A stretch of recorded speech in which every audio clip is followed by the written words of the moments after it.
Hello everyone, welcome to Shikhar Core. Today we will study working of institutions topic how is a major policy decision taking. कैसे जो एक policy बनाने के लिए जो decision कैसे लिया जाता है इसके बारे में बात करेंगे। सबसे पहले हम इसका सब टॉपिक पढ़ेंगे, वो क्या है, अ गवर्नमेंट ऑर्डर। ठीक है, आज हम इस टॉपिक को कवर करेंगे इस वीडियो के अंदर। ओके, आइए बात करते हैं। On 13 August 1990, the Government of India issued a government order called an Office Memorandum. देखिए, 13 अगस्त 1990 को एक गवर्नमेंट ने ऑर्डर पास किया था, ठीक है, और जिस ऑर्डर का नाम था ऑफिस मेमोरेंडम। ओके, इतना समझिए कि बस इंडिया की गवर्नमेंट ने एक ऑर्डर पास किया था और जो ऑर्डर पास किया था उस ऑर्डर का नाम था ऑफिस मेमोरेंडम। ठीक है, this order was issued by the department of personal and training. ये जो ऑर्डर इशू किया गया था एक डिपार्टमेंट के द्वारा, जिस डिपार्टमेंट का नाम था पर्सनल एंड ट्रेनिंग। ठीक है, और ये किसके मिनिस्ट्री के अंदर आता है? ये आता है ministry of personal, public grievances and pensions. अब देखो, ये मिनिस्ट्री है, इस मिनिस्ट्री का काम क्या होता है? पर्सनल मतलब जो भी गवर्नमेंट के एम्प्लॉय से रिलेटेड कोई भी काम होता है ये उसको देखती है। पब्लिक ग्रीवेंसेस मतलब जनता की कोई भी शिकायत होती है गवर्नमेंट ऑफिस से रिलेटेड, जैसे उनका पासपोर्ट में बनने में देरी हो रही है, ठीक है, या फिर उनकी पेंशन रिसीव नहीं हो रही है, ये सारी चीज़ें देखेगा। और पेंशन वगैरह से रिलेटेड सारी चीज़ों को देखता है। कोई भी यहाँ पे गवर्नमेंट एम्प्लॉय रिटायर होने के बाद जिसको पेंशन जाती है ये उस सबको देखता है। Okay, the order announce an important policy decision of the government. और इस ऑर्डर के अंदर एक इम्पोर्टेंट पॉलिसी जो है अनाउंस करी गई थी गवर्नमेंट के द्वारा, वो क्या थी? It said that 27% reservation in government jobs would be given to socially and educationally backward classes, SC/SCs also called OBCs।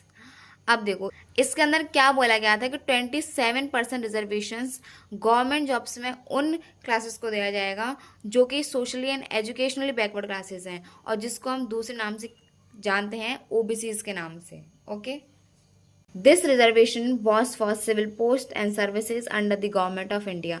और ये रिजर्वेशन किसके लिए था? जो सिविल पोस्ट मतलब जो भी गवर्नमेंट जॉब्स होती हैं, जैसे कि टीचर की गवर्नमेंट जॉब, इंजीनियरिंग की गवर्नमेंट जॉब, IAS की, IPS की, टैक्स ऑफिसर, ठीक है, इन सब चीज़ों की। Before this decision reservation benefits were available mainly to scheduled castes and scheduled tribes only. इस डिसीजन से पहले यहाँ पर रिजर्वेशन सिर्फ किसके लिए था? शेड्यूल कास्ट के लिए और शेड्यूल ट्राइब्स के लिए। Okay, after this order backward classes also become eligible for reservation in government jobs. इस ऑर्डर के बाद जो बैकवर्ड क्लासेस थी मतलब जो OBCs थी, ठीक है, वो भी एलिजिबल हुए थे किसके लिए? रिजर्वेशन के लिए गवर्नमेंट जॉब्स में। Okay, this decision was taken on the recommendation of the Mandal commission. ये डिसीजन किसके रिकमेंडेशन पे लिया गया था? मंडल कमीशन की रिकमेंडेशन पे। ठीक है, the Mandal commission studies the condition of backward classes and suggested giving them reservation to improve social justice. Mandal commission ने स्टडीज करी कंडीशन किसकी? बैकवर्ड क्लासेस की, और यहाँ पर सजेशन दिया कि हमको इनकी कंडीशन को रिमूव करने के लिए रिजर्वेशन दे देना चाहिए। All through the order looked like an ordinary government notice, it become very important. देखो, इस ऑर्डर को देखने से, सुनने से तो हमें यही लगता है कि नॉर्मल ऑर्डर है, ठीक है, पर इसका जो इम्पैक्ट था वो बहुत ज़्यादा था। ठीक है, इसका इम्पैक्ट बहुत ज़्यादा पड़ा था, बहुत इंपॉर्टेंट था ये order. Okay, the decision created debates, protest and controversy in many parts of the country for several years.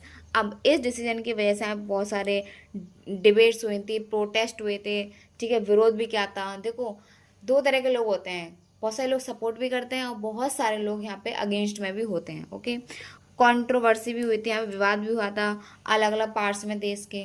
ठीक है, और इसका आगे का टॉपिक हम कल पढ़ेंगे। आई होप आपको समझ में आया हो।